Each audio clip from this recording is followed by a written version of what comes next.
to our session today. Oh, hold on. I have to hit continue button that came up for the recording. Everyone should agree. So check your screen and hit the continue button. Anyway, welcome to today's session. This is the first panel on discussions of global GIScience education. In the chat window, I've posted some information about this and a link to the website on global GIScience education. Today, we will have 6 panelists and they'll introduce themselves shortly.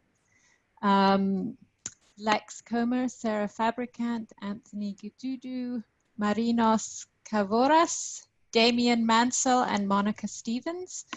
And today we hope to have some good discussions on what is resilient GIScience. The questions that we sent out to the panelists and that we'll discuss around are also listed in the chat so that you can look at those as we work through the discussions.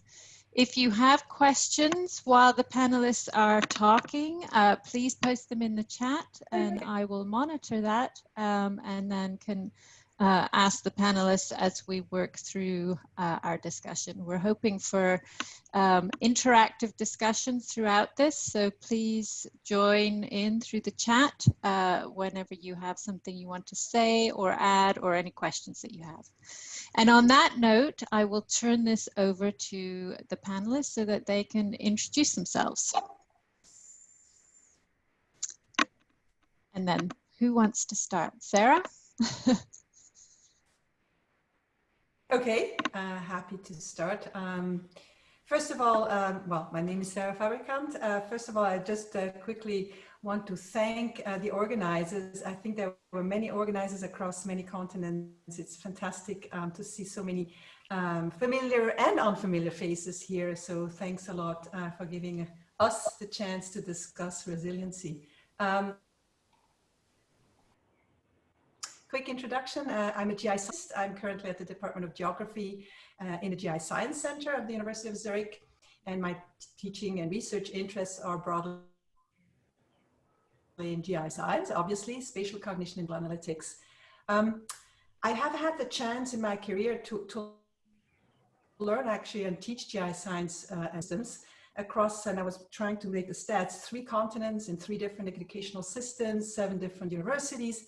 And I think in 2.5 about ±2 languages. And therefore my interest in heightened reason and interest for participation in this really interesting panel. Just a side note as well, in my roles as a past head teaching of the geography department and currently as a co-director of the Digital Society Initiative at the University of Zurich, I've been involved in planning and participating myself in very novel and new intra and interdisciplinary educational programs beyond GIScience. And the latest being the developments of a so-called Digitale, an online course this fall for all bachelors actually at the University of Zurich in the context of digitalization, as well as a PhD excellence program also in the context of digitalization in the UZH Digital Society Initiative, and therefore my heightened interest to participate today. Thank you.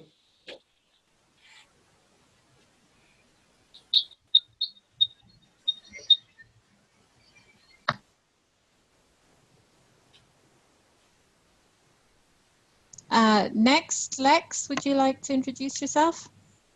Yeah, hi everyone. My name's Lex Comber. I'm at the University of Leeds. I think in the context of this meeting, I've recently redeveloped the whole undergraduate programme across levels 1, 2 and 3 to try and have some, sequential and coherent learning outcomes that focus on data, spatial data especially.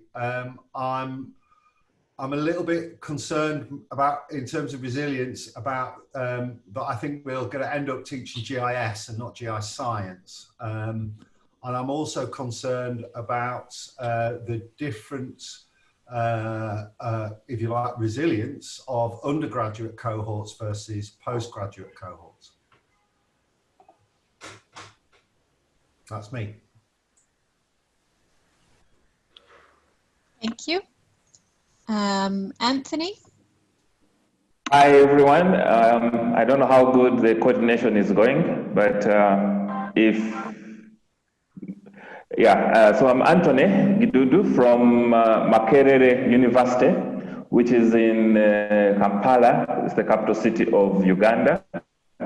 Uganda is in East Africa, sort of in the middle there. It's a landlocked country, and I have been in GIScience for almost 25 years or so. Really, I'll give a bit of context later in the discussion, but just making GIScience alive is my interest, GIS, remote sensing, and seeing how it can make life easy for many of our people. So yeah, that's me. Thank you very much. I'm glad to be here.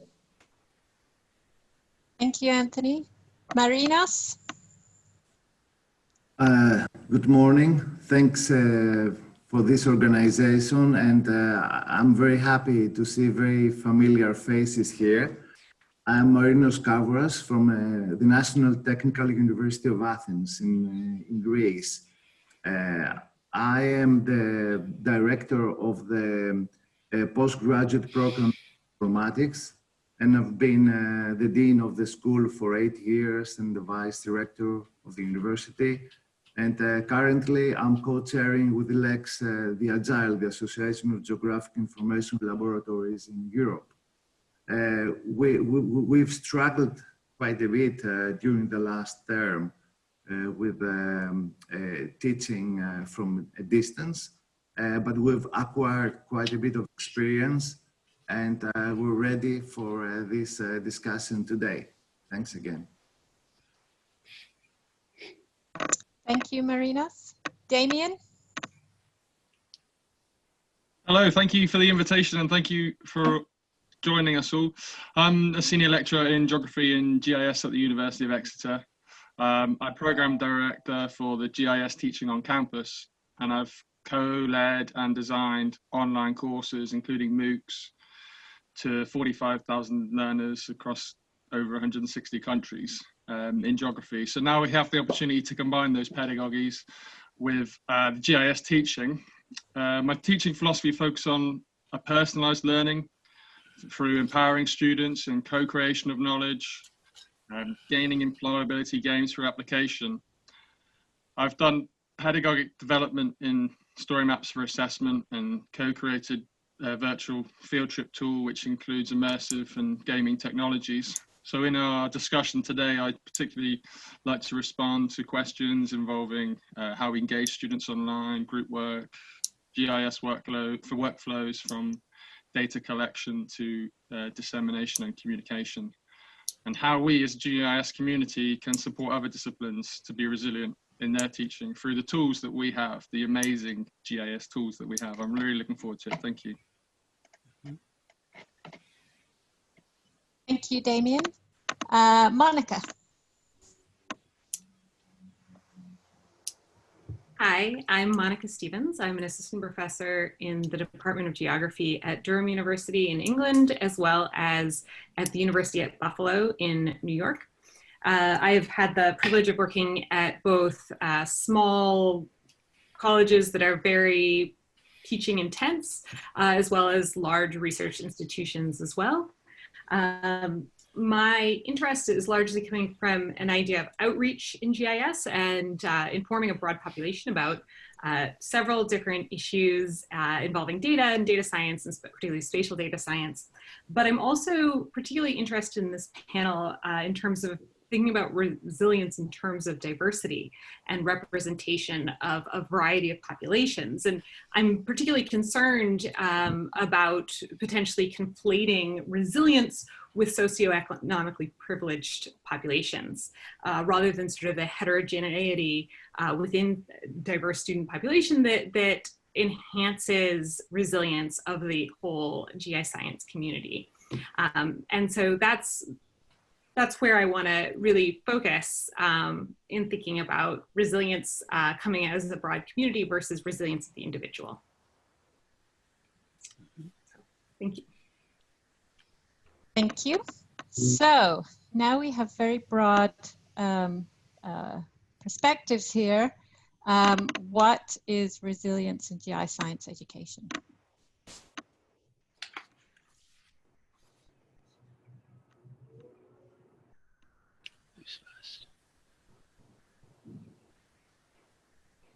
Anybody want to start?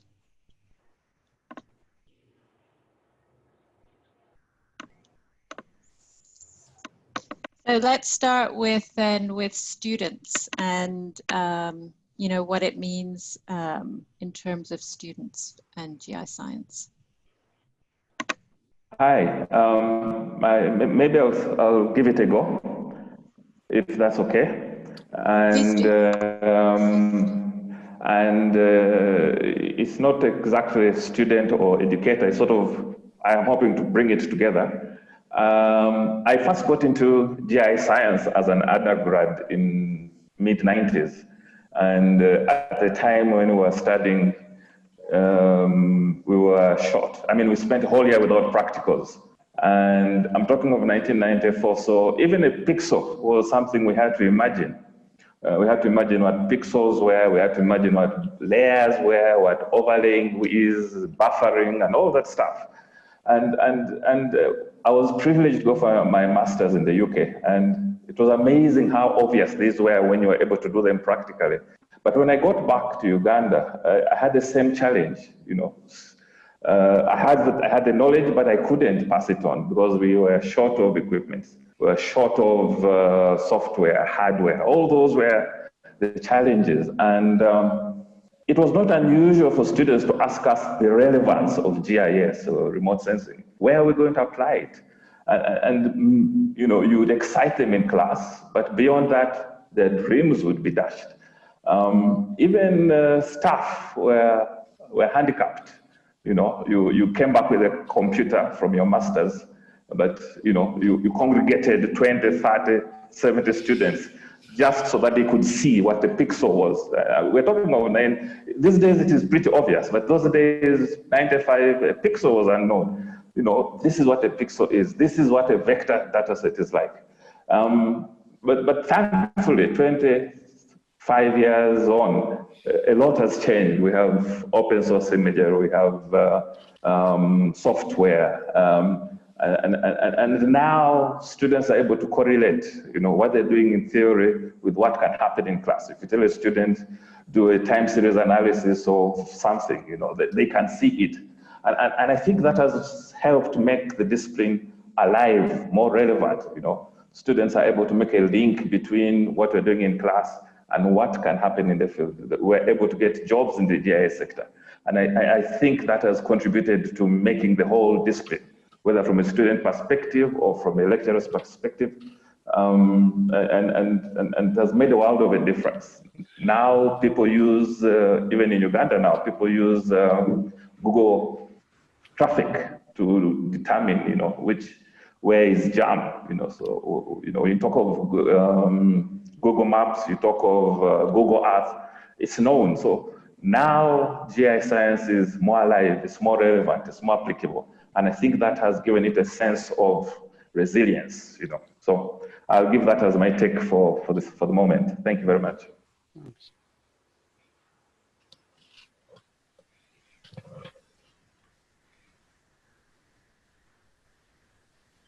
Can I come in?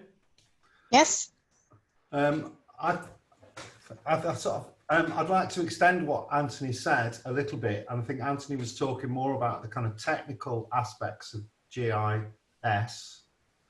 And if I think about what I think GI science has to contribute that isn't done by maths, computer science, physics, statistics, whatever, I think it's an understanding of representation, scale.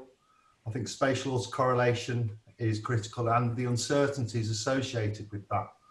And so for me, it's also about getting a resilient GI science education is one that gets students to think about those issues, And usually we do that through field work, because when we give them a kind of open task, and then they have to make some decisions about what to record, how to represent things. They have to decide on what instruments to use to measure it. And of course, they all end up undertaking the same task, but generating very different outcomes. And so we can start to explore some of these issues. And in a kind of post-COVID world, we're not sure that we're going to be able to run field trips. So I'm starting to think about how we can do that locally. I'm fortunate in Leeds that we've got a park within the university, and we've also got a park next to the university. So there's some very simple mapping around green spaces that we can get the students to do. But I think the key is, for me, resilient GIScience education is linking between some of the epistemological aspects of data creation through to representation in GI systems. I've got more to say, but I thought I'd throw that in for a beginning. Maybe I can jump in, just trying to sort of combine the two colleagues' inputs. What is striking me, so Lex is talking about knowledge and core geographic concepts, and we heard Anthony about transferring these into, you know, applicable, usable things that we can do stuff with. And so for me, the resilience here comes in a much broader sense. I was wondering if it's really just a GIScience thing that we should discuss, but in the sense that we as educators will have students we are teaching now for jobs that don't exist now. And we're talking, you know, 2 years, 3 years, 5 years. So for me, the student, the person in the class, would have to be, in the sense, resilient to learn something and be practical in a fieldwork situation with a tool or not, for something that really we don't even know, both of us, the educator and the student probably don't know what kind of job there will be there for them to take. So the resilience in this case would be something in the knowledge sector that can be sort of transferred, changed. That's less of an issue, I think, because core concepts are core concepts that have been around for hundreds of years, and I don't think they will change in 5 years. But I think in the part of the competencies, that the expertises that the students need to bring or willing to learn, develop, the transferable skills, transferable being a big word now, and the methods and techniques, I think these are the ones that need most resilience, or are resilient prone, or will be, you know, the students will have to really get over the big angst, right? And these, what are these? They're being able to code, to create new things, no matter what the flavor of the language is. Knowing English. I'm Swiss, I'm teaching in a German-speaking environment. Having the skill of being able to talk in English, to learn a language, call it Python or American English or Java, it doesn't matter. They have to be able to sort of work in this cultural environment, the Anglo-Saxon environment. I think that's something that is important. And self-competencies of being able to try and find the information for themselves. So we have to help them to help themselves. So I think this is something just to throw in as a more generic thing that I think are important for GIS or any other of science that is related or very close to a technology. Just to start a bit of a controversy here of the discussion. Thank you. Maybe it's a good time for me to come in because, yeah, maybe I could combine that technology and thinking about different approaches for resilience. Of course, we need to be inclusive and equitable and offer personalized learning for all the subjects. But in the GIS context, I want to pick up what Lex was saying about field work. How do we go about doing that in post-COVID times? How do we build in resilience? And I think thinking about it as an educator, you need to think about that in terms of the students, their accessibility to the technical tools that they might need to go out and do field work on location.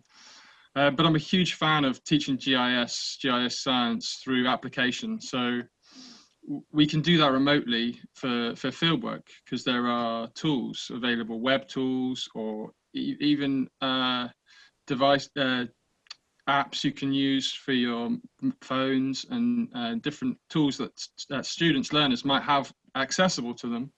And so designing the courses through application where the learners can actually go and map whatever might be on their doorstep. So you teach it through utilities applications, or mapping roads, or if you can do some social distancing on campus, you could do a field work on campus, which is actually what I've been doing for the last few years.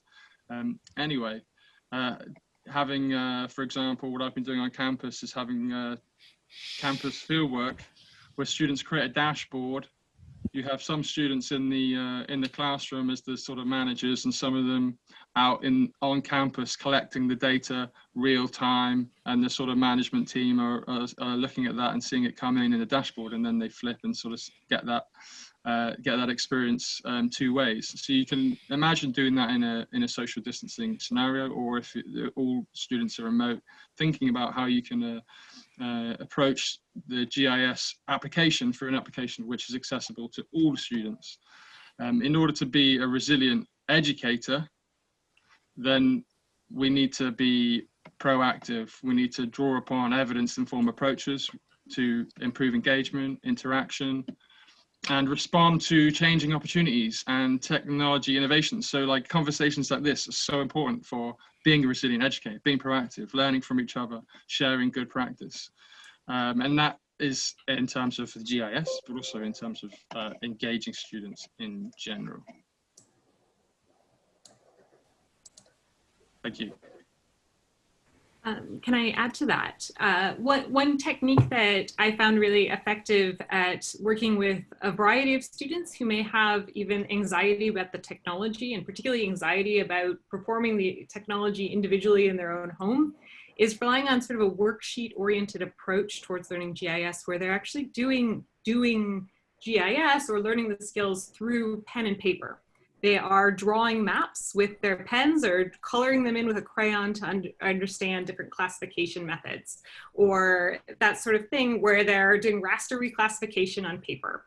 And that, of course, works really well in a pandemic world, because they still have access to PDFs, even if they have nothing else. They still can access a JPEG and interact with just that little tiny image to further do the skill and emphasize their learning of the skill. So taking sort of GIS out of the digital realm has been more what I've been able to be more effective at pushing the learning agenda forward. Don't know how to respond straight away there, Monica. That's a great idea, and I think it offers a great opportunity for student peer learning. Like if they're doing simple sketches, simple documents that can be shared, that's a great way just to get students interacting with each other, something which is so important right now for social isolation, and encouraging group work is so important. So doing simple things like that, Monica, is a great idea. I'm going to use that. Thank you. And then incorporate that with icebreakers and group work and interaction, which is really important for resilient GIS teaching, making sure students are aware of their responsibility and involved in this process, where they are in this process. That is a resilient student. The sense of community that you just mentioned is super important and super hard to replicate from our own homes, of how do you get them to actually talk or actually interact with each other, which has been really built into GIS education. We've had this privilege of them all struggling with the same problem in a GIS lab, and being able to like ask each other questions and sort of developing those relationships. But it's really, really hard to do in the virtual environment, where students kind of use their instructor as the central node of their sort of support network, rather than relying on each other or whoever happens to be physically next to them. You end up having that sort of virtual presence and stuff. I also am happy to share all of the worksheets that I've used, both for better and for worse. And I at the beginning of the pandemic, I really gained a lot by other people who put a whole bunch of their teaching materials online. I think Alex Singleton and his group put a whole bunch of stuff that was really accessible and easy to interact with. And so, you know, I'm also happy to share everything that I managed to come up with as far as these sort of worksheet-driven approach, because yeah, I've gained so much from everything you all have submitted online as well.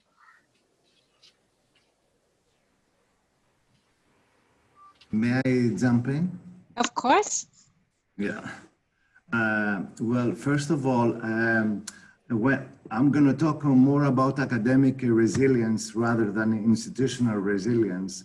And I think if we look at it from the positive side, the question that Sarah said yesterday was, what is special about spatial education resilience? Well, first of all, GIS technology dependence, especially if you're in an engineering school, makes it easier to adapt into the digital classroom, but also provides many opportunities. And the opportunities are the ones that I would like to talk about today. Spatial concepts have a cross-cutting character. They apply in all domains of science, and therefore, if we design such courses, they will going to be of great benefit to the students, of great value to the students in times of learning and teaching disruptions. Furthermore, I would say that we live in a Renaissance mapping era where everybody wants to portray what's happening in this world. And this is a good opportunity for us who have not exploited that sufficiently yet. So therefore, I see many opportunities in times of distress and in times like the ones we've experienced this year.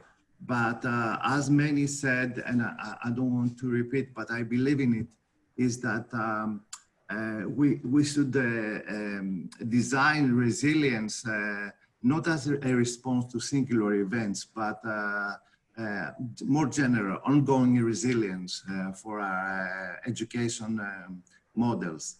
And I also agree with Damien that we have to be responsive, we have to be supportive to our students as educators, and we have to offer alternatives, many alternatives to our students, and to promote the inclusive classroom. It's very important to support inclusion in our students and our societies. I just wanted to come back. Marinos, I completely agree with you. Of course, I'm sold on what is spatial about spatial, right? And special about spatial. I was just wondering if, I mean, this is the knowledge domain, I would say. Then I can be critiqued about this. But anyway, there's, you know, we were talking about the core concepts here, scale, heterogeneity, and so on, distance, location, so on. And yes, we see a renaissance, but I was wondering to think it a bit more openly in the sense, and I'm tainted here by my background now in this digital society initiative that we are having at the university, which had this amazing impact across all the sciences. And because people realized we have much more in common than we thought we did, you know, the ethics law professor and the physicist. And I think that's a key about this resilience. I think the digitalization that is affecting us all in society now, I think has probably a much greater impact than we think in terms of, you know, a GIScience educator. I think any science is now close to any technology affected by digitalization, including the humanities. I think that's where the resilience really, you know, is the key, because we need to really teach the current generation about stuff we don't really know that's going to happen in 2-3 years. And I'm coming back to the chat that is going on here. Yes, there will be jobs, but they will not be maybe the jobs that we think about now. And so the key is, what are these core competencies, including the spatial ones, that we need to teach in a GIS, and here I'm not just saying GIScience, but GIS class. Knowing about data, knowing about information, knowing about ethics of data, and so on and so forth, right? So I think there are key competences and key skills, aside from the topical domain knowledge, you know, as a physicist or geographer, that are specifically important for a GI technology class, and that translate into the other domain knowledges. So I think that's something that I would like to explore more. And I'm not talking about if it's VR or if it's, you know, if it should be Python or Java. I'm talking about what does it mean to do, you know, handling data? What is information? What is graphicacy? If we are believing in maps, we need to believe in graphicacy. We need to believe that humans actually can see and read and understand the graphic displays. That's an assumption that we have, an intuitive one, which is a nice one. And some of the psychologists says, yes, it's working, but we need to actually know more about how do these images, you know, the corona maps affect our knowledge construction, the way that we see the world, that we learn the world and understand the world. So I think it's much deeper than just, you know, talking about the things that we usually do in GIScience. Can I just come back to a couple of things? I think one of the things that's interesting in the discussion that was just preceded is one of the challenges that I have is I teach undergraduate students who don't want to be there. And so then, so they're human geographers, they're BA students, they're doing an arts degree, not a science degree.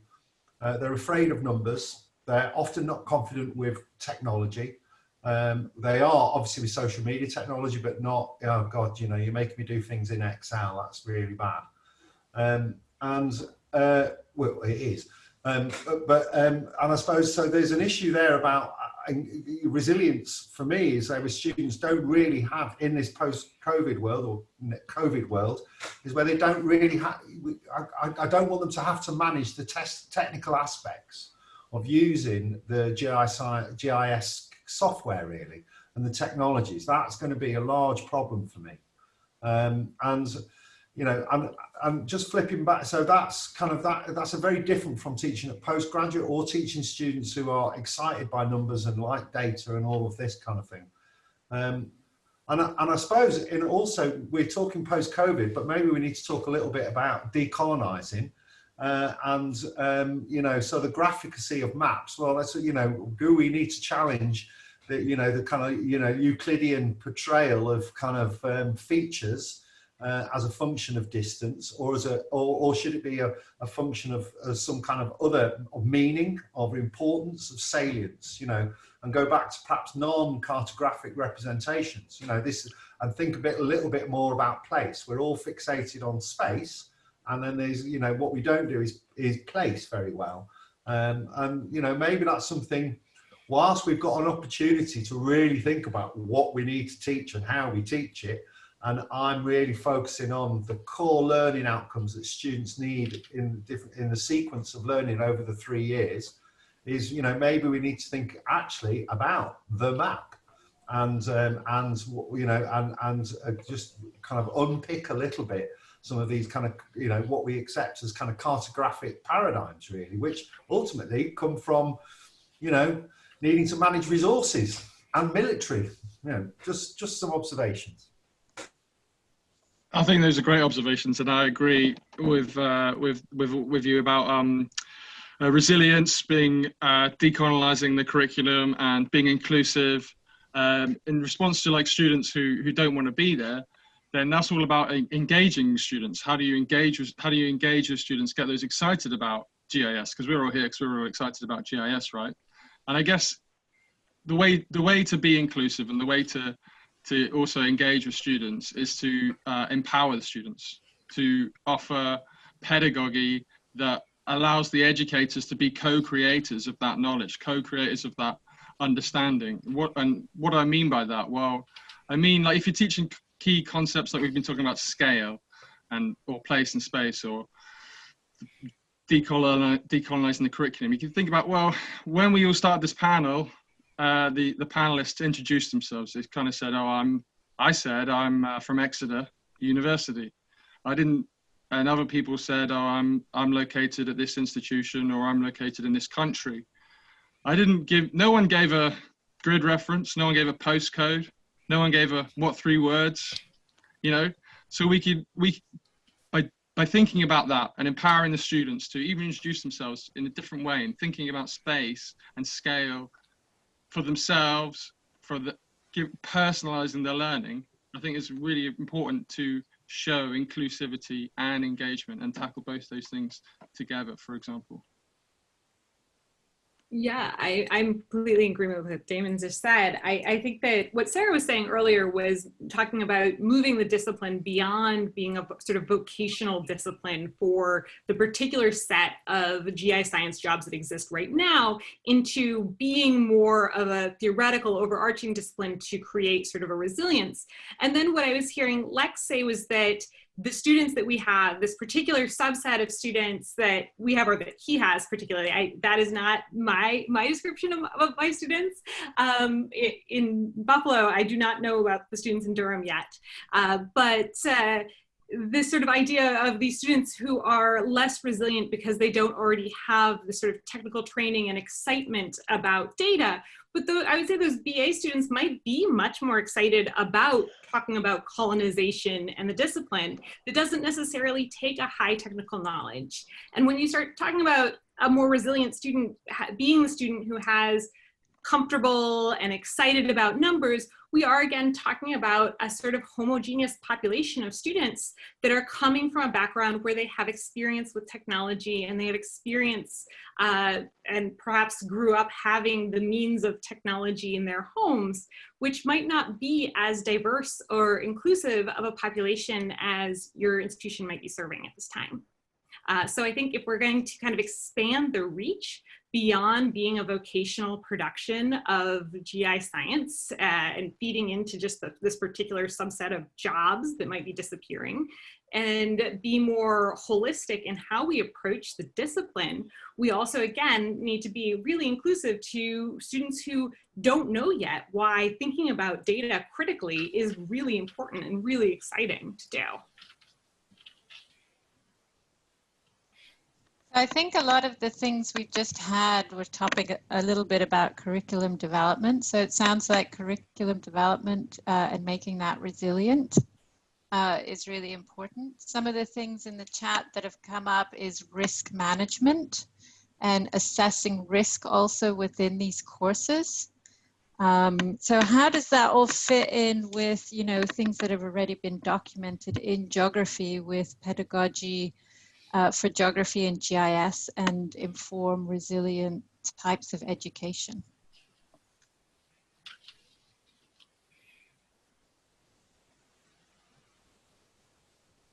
And how do you deal with students who are scared of numbers? Okay, I will give it a shot. We recently had to revise our curriculum, but one of the things that we were putting a premium on was its relevance to industry. Like I mentioned before, how do we make it alive? So in first year, for instance, we have, I think, what you people call a summer term or summer holiday. We call that recess semester. And in first year, the students are engaged in practical work. And so we introduced a GIS and remote sensing week. And we introduced students to OpenStreetMaps, for example. And it's fascinating how, even as first-year students, they see the value of their work, their contribution, collecting data, testing it, putting it on a platform, and it being available for other users. It sort of encourages them to look at what they're doing differently.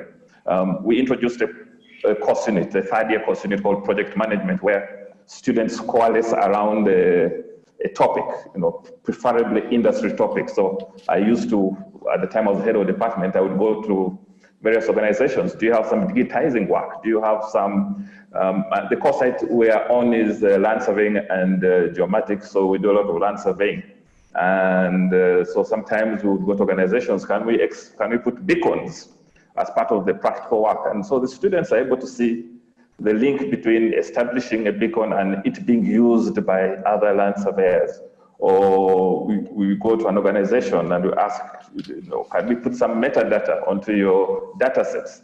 And this went a long way in enabling the students see where they want to go. And our aspiration is that we can later on build on these skills to see how we can encourage the students to start looking at services. Can we spur them to develop services that can be of relevance to different communities? And in their final year, ours is a 4-year degree course. In the final year, they all have individual projects, and many of them venture into GIScience-based projects. And we usually have had a forum where we showcase their work to industry. And I think it has helped us. We still have a lot more to do, but it has gone a long way in raising enthusiasm amongst the students about GIScience. When I came back from my master's, you would probably get one student trying to develop a project in GIScience. Now we have almost half or 3/4 of the class going that direction. And I think it has a lot to do with how we've designed the program. So my 2 cents.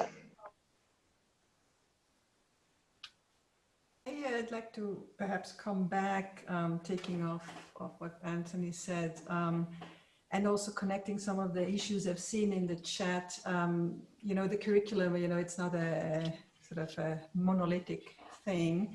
And we have undergraduates, then we have, well, at least some countries postgraduates or master level, and then PhD level students. So I think resiliency must, of course, include the type of level. And I think there was an important comment from Mike. Are we training, people for vocational training for jobs, and then they end up anywhere, somewhere else, doing this, so then they do data science and then never mind the GI about it.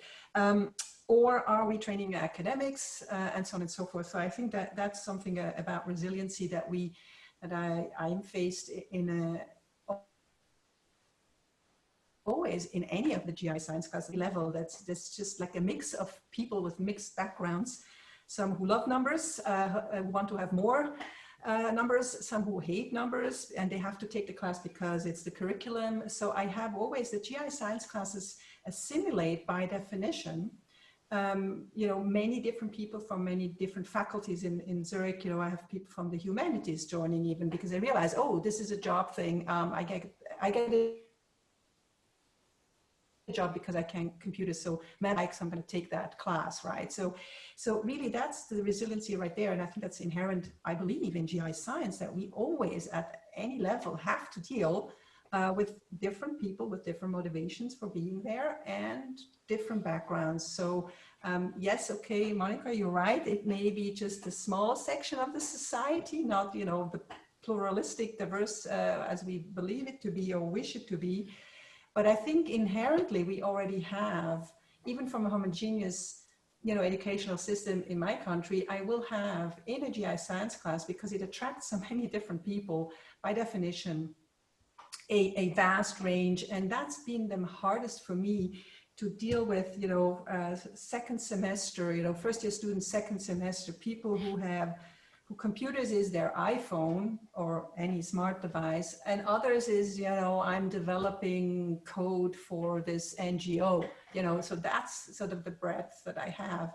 So I guess resiliency will have to include, and come back to that question in terms of the curriculum, these kinds of vast, ranges of backgrounds and motivations of people taking our classes. So I don't have an answer how to do this. I'm very interested in what Damien has been doing in terms of these, connecting these people in these sort of in and outdoor kind of situations using technology. And so So that's an avenue. And the other avenue I wanted to share is, by definition in our classes, just because of the sheer numbers, I have 180 students in cartography in the second semester, we have to do group work. So by definition, a very important future competency is to be able to handle, do work in a group, to collaborate. By definition, they get this in this class. If it's GI science, never mind, but this is what they will get. So I think that's another aspect I want to just bring in, because by definition, GI is done in a collaborative environment, and we need to train students to handle these different, ranges of people to be successful in a group. If I can take it from Sarah, well, I would say that if the courses are to be conducted digitally, learning methods have with higher proportion of self-directed learning should be accepted. There's no point of just, if you have a 6 hours course, to design a webinar of 6 hours. Okay, we have to teach differently. So we have to change the way we teach in order to be resilient. So elements of the flipped classroom or other blended learning methods have to be adapted, and the only requirement is that they lead to the same learning outcomes. And we have to support with flexibility all ways of teaching through our courses. It's very important for students to form networks and work together, as Sarah said, to work in groups. And this is a way of resilience for the students. They don't feel alone. We support their student-centered pedagogy, but not really working alone. They have to work together. So I think it's very important that we heard today about inclusive education, about having a student-centered pedagogy, having a blended learning methods. I think that these are important. They're not just words. They're quite important. Can I bring in a comment from the chat? Marian put in by using alumni in the curriculum, would including alumni at different stages, either with input into the curriculum, but also bringing them in to talk with students and things, would that help lower the risk for curriculum and also student employment? Yeah, I can respond to that if I may, because it kind of links to what we were saying about diversity of student learners. Yeah, we don't know what students might go on and do, or what they are or what their main motivation is for the course, or what their background is. But that's such an opportunity for peer learning and peer engagement. And bringing in alumni just adds to that diverse mix, and so adds to that inclusivity. For me at Exeter, I have a GIS LinkedIn network. So all the alumni join this network. So they help students, current students, to see how they are applying their GIS skills. Some of them come back in, some of them set assessments. We have consultancy assessment. So the alumni gets the advantage of students basically doing their GIS work for them. Students get the advantage of actually being able to apply their skills in an environment beyond academia. And it works really well. And embracing this diversity of all different backgrounds and learners is great. And including alumni in that is a really effective way of doing it. And I would definitely agree with that suggestion. And in the chat it says, is resilient learning just good teaching? It's like, yes, but resilience isn't just like being resilient now.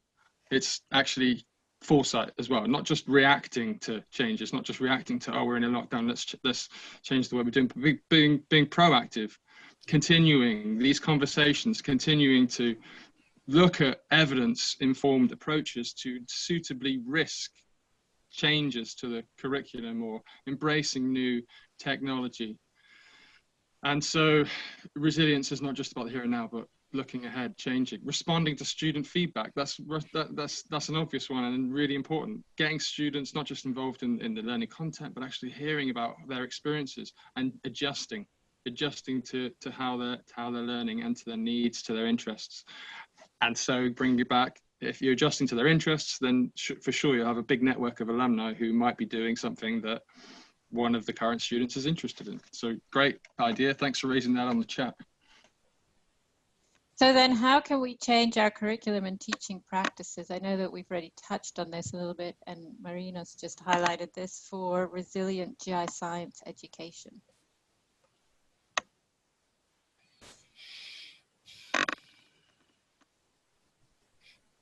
I think once, and I appreciate very much, David, you shared a superb paper about this yesterday. Maybe you want to also put it into the chat for the group here to appreciate also. In that paper, and it's sort of picking up stuff that I've thought about it preparing for this panel, I think what really would help for this curriculum is time. I think time is something that we need, not only as students to learn, but as educators to be able to do what Damien is suggesting, looking ahead, you know, being able to take time to go teach in another country, to see how other colleagues elsewhere in the world do things. Time to take that webinar from the major vendor of the science of where, for example, or time to just play around with some tools to see what one can do with students. So, I mean, this is the hardest thing that we know as academics, you know, it's hard for doing it for research. It's even harder for teaching, because teaching, well, we have to do it too, you know, but research is where, you know, where the bean counting happens. So I think time is something, protected time to go and do something, you know, where we don't know where it's leading to, but it will help maybe our teaching. That's something really I think is the most important. And sabbaticals often are not used for teaching, but they're used for research, right? Of course. But I think a teaching sabbatical would be fantastic, you know, that we can, and it would be planned, you know, and in fact, speaking back to David, I had this teaching sabbatical in New Zealand, and it was the best thing that really helped me reflect on my being resilient about a GIScience educator. So yeah, I think having teaching sabbatical time would be very helpful.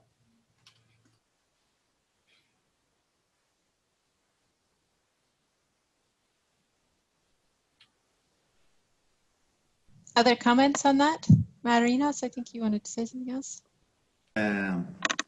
Okay, very many interesting things we've heard.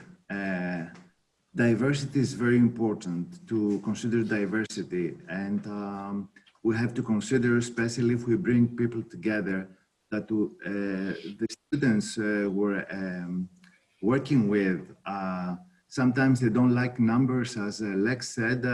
We're coming from a technical university, we have probably the opposite. People want to express everything with numbers, and they don't like the other, you know, expressing qualitative issues. But one thing we have to consider is that these people, these students, are digital natives, okay? Where by definition we're considered as digital immigrants. So, so we have to consider that we have to teach them differently in order to make the best, you know, for them. So.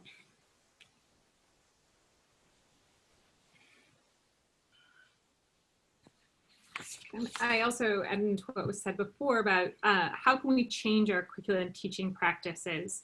And I would just say through adding empathy and infusing sort of our institutions and our institutional practices with sort of this flexible, empathetic care of one another within the community.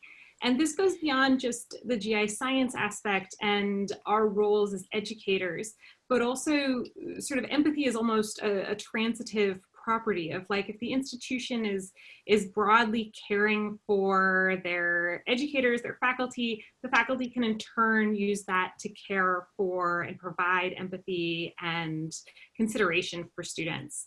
And so I think this again, as the United States has handled everything wrong in this pandemic and in broadly creating a sort of resilient atmosphere in higher education, in that institutions have asked us to identify our next of kin, academic next of kin, for who would take over our teaching and who would take over our classes should we fall too ill to teach. So rather than providing healthcare, flexible accommodations, childcare, or even just consideration of the sort of extreme circumstances people are in during this pandemic, instead, some institutions have said you have to provide a notice to the institution of what your childcare arrangements are. They've you have to show documentation if you have a nanny hired, if you're teaching from home. Massive amounts of inconsideration and inflexibility and a lack of sort of empathy for what's happening.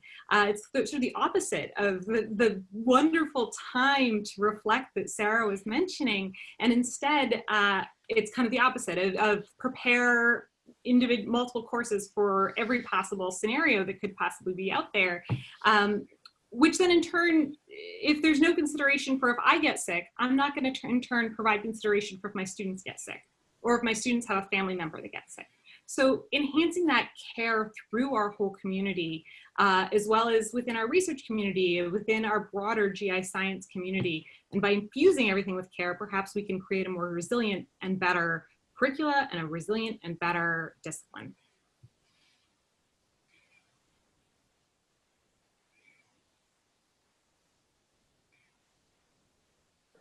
Maybe I'll also add another idea.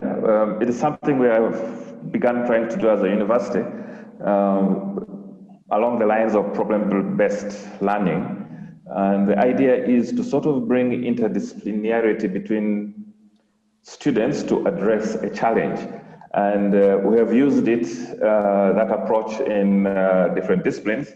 And the students have gone on to win even international awards. And I think that is a way to go. You know, you bring your social scientists, you bring your GIS expert, you bring your water expert and address a challenge. I think that also can give hope about how to make our disciplines interdependent, but also resilient.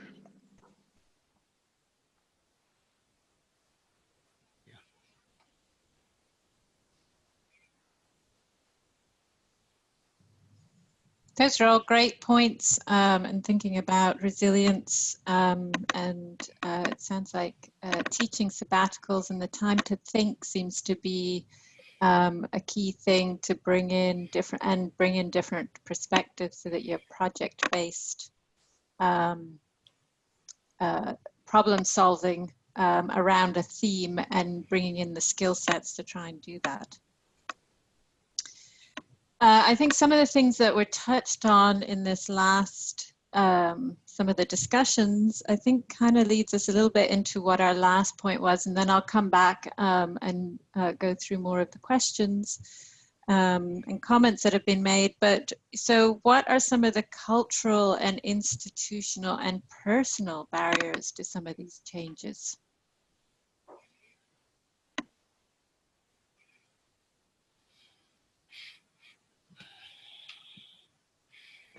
Okay, I would like to go to give some ideas. I think especially in Uganda and probably similar countries, COVID has been a disaster. And a number of universities have had to suspend staff contracts.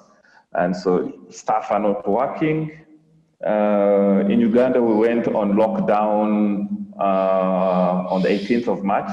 So since then, we have had, the universities have been closed, students were sent home, and we are currently in a conundrum. What do we do? Because the semester was around 6 weeks old. So we have unfinished business. There is a lot of goodwill for us to go online. but there are several intricacies.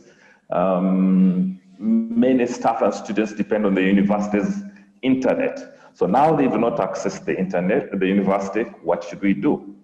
One of the private universities had sort of thought of giving students, take-home exams so that they could complete the semester, but the government came in and said no, but also because many of the students were complaining that they're from areas where low internet bandwidth and the like, and so we have many challenges.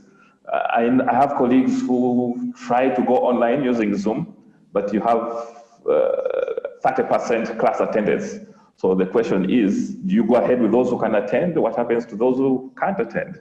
When we resume, do we start afresh for them? Or and it's an ongoing debate for which we don't seem to have any solutions. The university, my university is trying to encourage us to go for online classes so that we get to know the dynamics of flipped classes and the like. We have a learning management system, but it was meant more to complement the face-to-face than to stand on its own. The university has negotiated with some of the telecommunications companies so that the university's websites can be zero rated and they can be accessed free of charge. But the reality is that many, even staff, I have been in the university for almost 25 years, but for almost 20 years I was using my own laptop. Students have to buy their own laptops. There are more endowed universities like University of Cape Town which were able to give laptops to students, but for the majority of universities, that is not the case. So for many of us, we're at home. We call ourselves non-essential workers. And this is one of the challenges we are really facing. What should we do? How do we go forward? Practicals, what do we do? So that's the situation we're at. And Kenya is a neighboring country. For them, they have suspended school until January next year. So they have not dilly-dallied. They've said no school till January. So in this corner of the world, those are the challenges we are grappling with. Thank you. Mm-hmm. I think those digital divide issues are really, really a great point that you bring up. And we have those issues too in the United States, where we have students who don't have internet at home, don't have high enough speed internet. We also have students who are trying to access the internet or their class material through tablets, which makes it really hard to do a lot of anything that involves coding when they don't have a file system to work with. And just the sort of hardware requirements of our discipline do make this a little bit more of a challenge. I would also add to that universities and institutional barriers also include just general user experience and user interface problems. We have a learning management system that goes through Blackboard, and Blackboard isn't intuitive. So a student who didn't have internet growing up is sort of new to this. This is going to create additional anxiety. That maybe they're not afraid of numbers, but like they literally didn't know where to click. It caused them a lot of stress before they've even gotten to understand what the exam question is. They've already gone through all of these pain points in just accessing the material through a really poorly designed interface.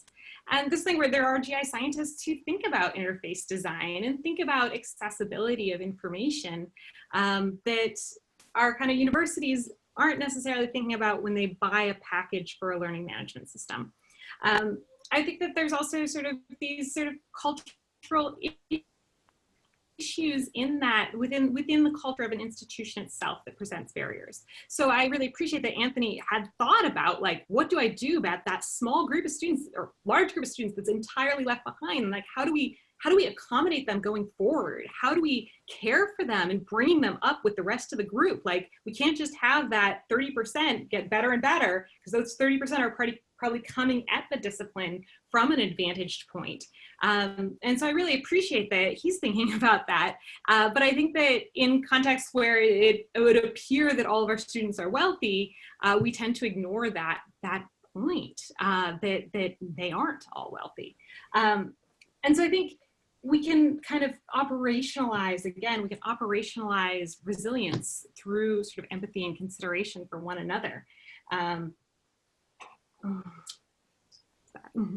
Yeah, I wanted to follow up with Monica and Anthony. I guess basically, and I'm looking also at the chat and the comments that we made, basically a resilient educator or curriculum is we cannot assume anything or everything. We cannot take for granted everything or anything. Basically, coming back also to the idea, you know, what is good teaching in general? I mean, it's really catering. Well, it's a really generic question. Should we cater to the best because we want to be, you know, the top university, or should we cater to everyone? And that's a decision that the curriculum has to make, and, you know, the institution has to make. Some will be clearly oriented to, you know, being top universities, leaders of the globe, and some will have a different teaching agenda. You know, a regional university needs to be able to produce the workforce. And in this case, you know, resiliency will be that, you know, depending on what it is that your curriculum needs to do, wants to do, wishes to do, you will have to, you know, choose, match and choose.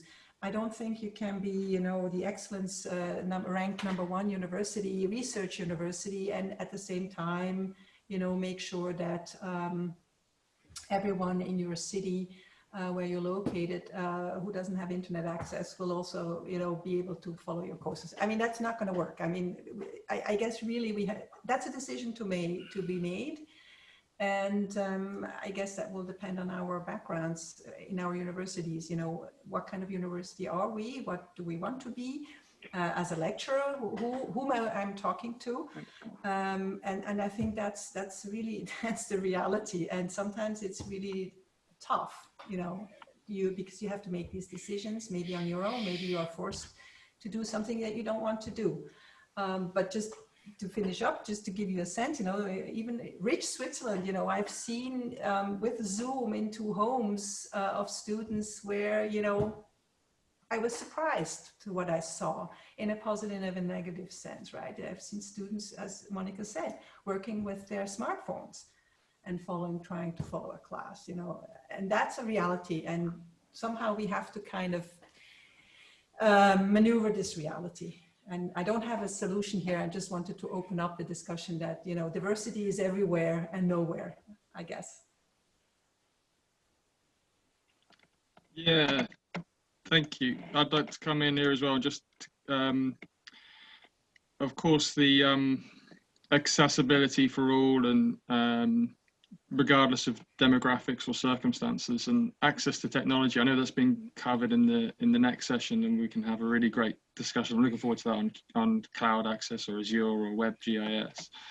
In terms of like social barriers, I think, and pedagogy, I think just recognizing that we as humans are like really sociable and interactive, and we need that sense of belonging and that sense of, well, we have this issue of social isolation at the moment. So being aware of those cultural barriers, engaging with students and learners is going to be a big challenge, but there are solutions to that. In terms of like personal barriers to resilience, then I guess burnout is going to be the top of my list. Staff burnout. I mean, Sarah's already said that time is like an important element for resilience, not just what we're doing now, but anticipating and making calculated risks and making the most of opportunities and using innovative techniques and all these changes. So where do we fit all that in? As well as colleagues losing jobs and including lifelong learning in our development and those of our students. The question was on challenges. That's why I've raised them. But there are also opportunities, aren't there? There's social opportunities. We know that there's social responsibility. We can recognise that our students make huge societal contributions in GIS. There's an opportunity to actually have like global impact on that through application of some of these tools. We can make big differences, communicate what's happening. And I guess COVID is a good example of that. The GIS community, there's been so many examples of like compensations to this awful situation we're in through amazing GIS work and showcasing some of the impacts of like reduced air pollution and from remote sensing systems and different things like that, for example. So there are opportunities there, and as a GIS community, I think we can deliver opportunities for the rest of our departments in our institutions. We have these tools that can allow us to collaborate, learners to collaborate around the world, no matter what in their location. They can say something about where they are. Like, everything happens somewhere. Well, everyone learns somewhere, right?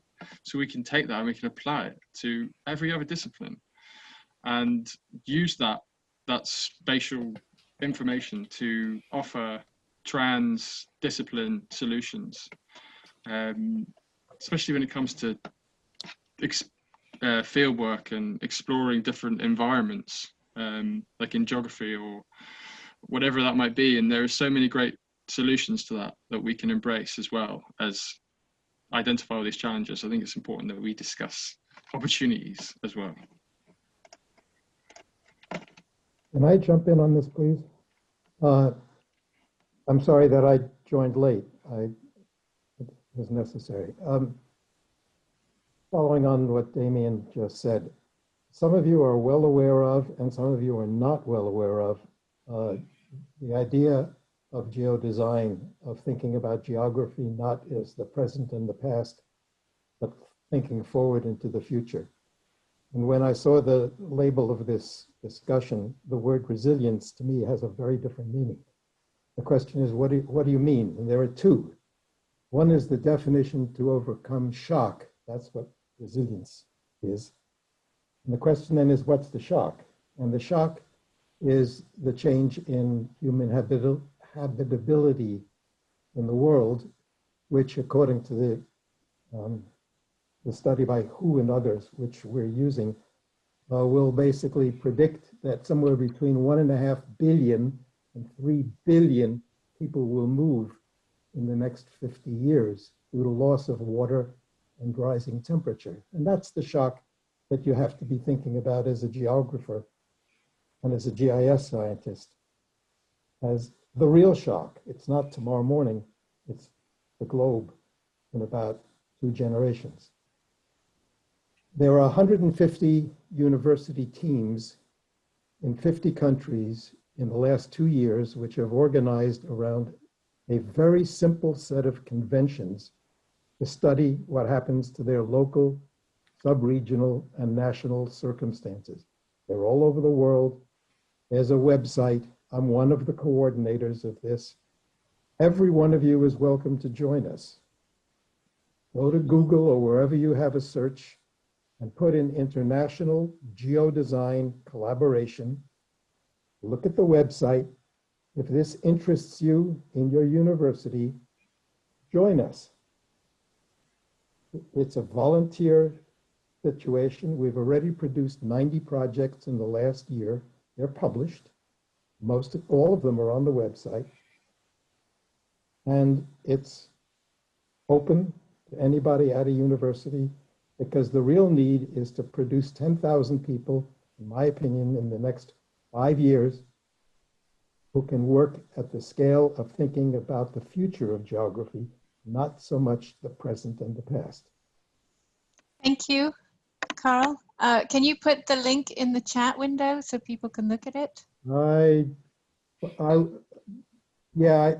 can, but it's basically go to IGC. Just put in IGC into Google, you'll find it. Okay. That's as simple. Thank you. Stefano's put it in there. Thank you, Stefano. So any other comments about challenges and how we deal with shock events and what that means for resilient GIScience and curriculum? I've got one. I've just put it in the chat, but I'll say it. Yesterday, my university started to indicate that it was changing the position it's held for 3 months on what teaching next academic year might look like. We've all been working towards a particular mode of delivery and thinking about our structures, learning outcomes, our delivery patterns, the kinds of synchronous, asynchronous learning we want to do, getting it all together, really doing some training, really thinking about what we have to do and how we have to do it. And yesterday we were kind of informed that actually our university would like us to include a little bit of face-to-face, and that students need to have, they're worried about students' perceptions of value and their experience. Hang on a minute, what am I paying all this money for? And if I'm doing it all online, and they need to get students into Leeds because they want them to take up the accommodation. I know this is getting recorded, so I'm probably saying things I shouldn't. You know, so what I'm saying is some of the institutional barriers are that the institutional objectives will shift through this as well. And, you know, we have to remember that students aren't just learners, they are customers. Maybe also a follow-up, putting together what Lex is saying and Damien's great point about opportunities, not just challenges and hindrances and hurdles, but opportunities. I think really what happened, sadly, what happened is that I think my university has made the biggest leap in the last couple of months in terms of technology, digitalization, teaching, educational strategies. I mean, forced, of course, that it hasn't, you know, in many years. So I think, and even our president at interim, she mentioned she hopes that we can keep the momentum that we had to, you know, that we had just to do over the weekend. Literally over the weekend, we had to change most of our educational practices. And so speaking to Lex, exactly, you know, we're going to have maybe a hybrid mode. We don't know. In fact, the current situation is that we don't know. We can make plans, but we don't know if the plans are going to be working out. It's what Anthony also said, you know, maybe we'll do it online, maybe not, maybe we'll have the exam this way or the other way. So we are planning a semester not knowing anything right now, basically. And so I think that's an opportunity. I want to also to finish off on a high note.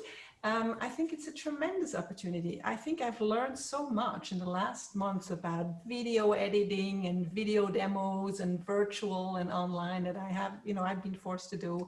And I hope we can keep this momentum and that we can put it to, you know, a positive turn, to be inclusive, to be empathetic, and be good, great educators.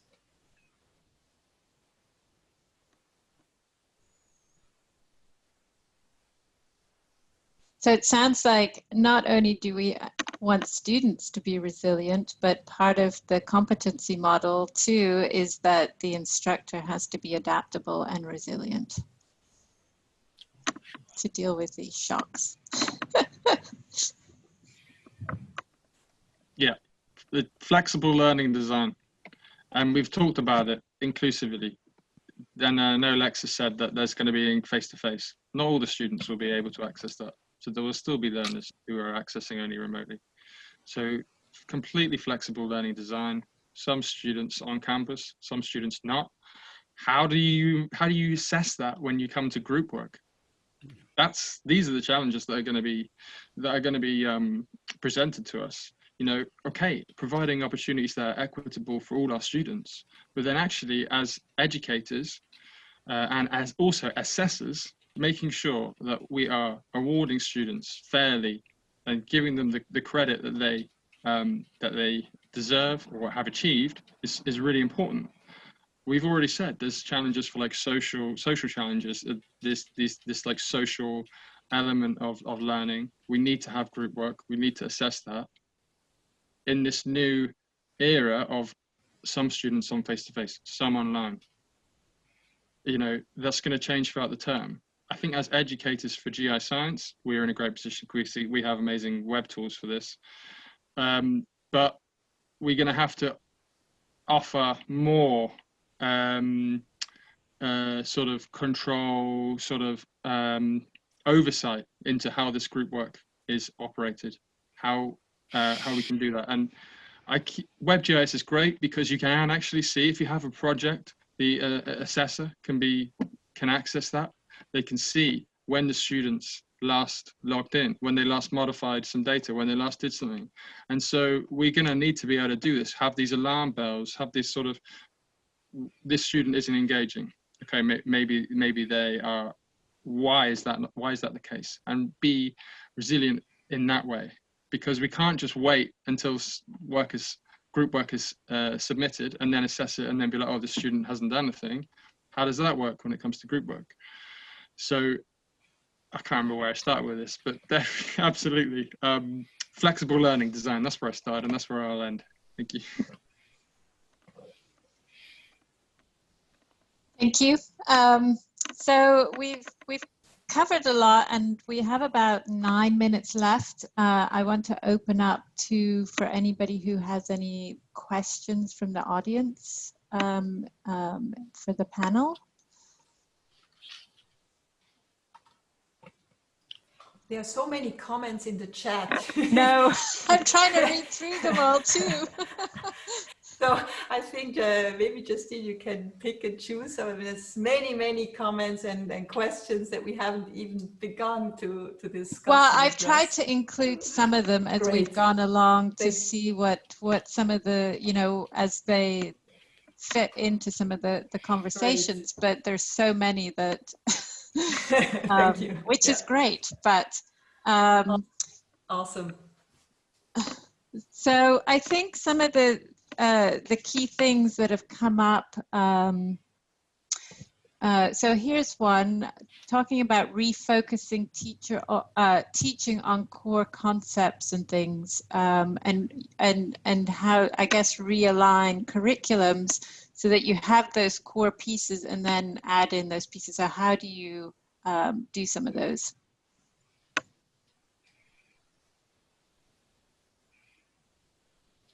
Actually, I just wanted to shoot out a name here who has been doing this for years in GIScience. Werner Kuhn, now at UCSB, he has tried to completely revamp the GI, let's say, curriculum to actually start with the core concepts. And he's been publishing about this, and he's also put some of the ideas, I believe, available online. So I just wanted to shoot out a name who really has thought about this for many years. So that's some, and he's gotten quite far with it. So that just as a pointer. Mm-hmm.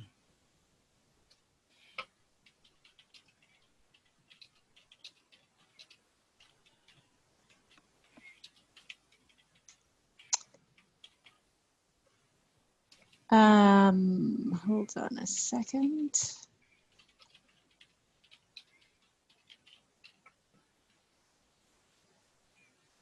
I'm going to put a link in the chat to point people to his work. Okay.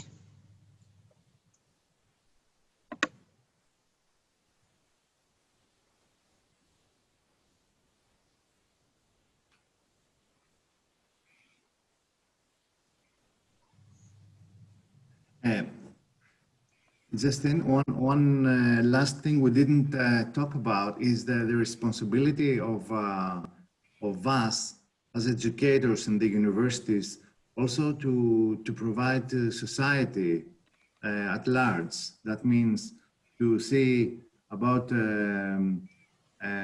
education of other people, other groups of people, not only our students, but also to connect with high schools, to build a spatial society that's resilient to difficulties that we're going to face in the years to come.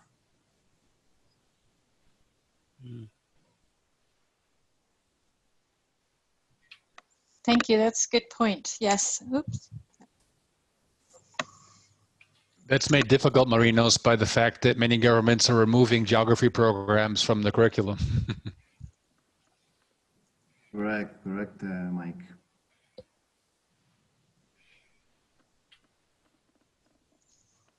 Any other questions or comments? Does anybody have anything else? So we have 5 minutes left. There's a lot of information that was passed through today and a lot of discussion and trying to figure out what resilient education is. I think we have, I think some of the themes that came through and jump in also anybody else who has comments or anything. I think some of the key things that came through was including empathy, really thinking about diversity, and not just diversity of students, but diversity of accessibility and what is feasible, and then thinking about how you cover those diversity issues. I mean, is that the responsibility of the university, or are we going to, you know, put that all on the shoulders of the students? I think some of the other things are thinking about staff burnout and making sure that, you know, staff have opportunities with teaching sabbaticals to think of curriculum design and making those curriculums resilient and thinking of different ways to teach and topics that need to be put into those things. Hold on, lots of notes here. Thinking of, and then how do we change things that are currently challenges into opportunities? I think a lot of people here brought that up, and how do we make the most of this? I mean, it sounds like this has been a fantastic learning experience, as much as I'm sure there's been lots of complaining behind the scenes, but because it's been a lot of work and everything. But it's been a moment of growth, I think, for everybody in terms of having to learn new skills and thinking and being creative in solutions, and to deal with this in such a short time. And obviously now, you know, going in and now to be resilient going into the future, because we don't know what's going to happen in the next 3 to 6 months and how we're going to have to adapt as educators. So it's already trying to figure those pieces in here.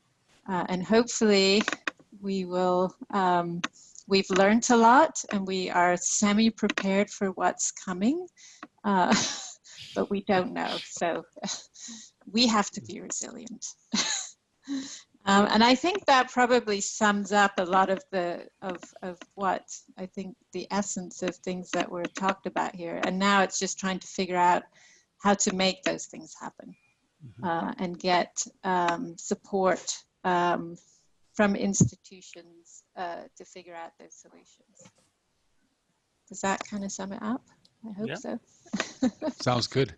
Justine, just a reminder for everybody that this is just a particular regional discussion, but there'll be other discussions in North America and in Asia Pacific coming up soon. So you can feel free to either join those live or wait for the recordings. Yeah. Can I equally say that, of course, what this has led to is what we knew it would when we first discussed this, Karen, myself, and Nick. People are going to ask, okay, that's fine. How do we implement this?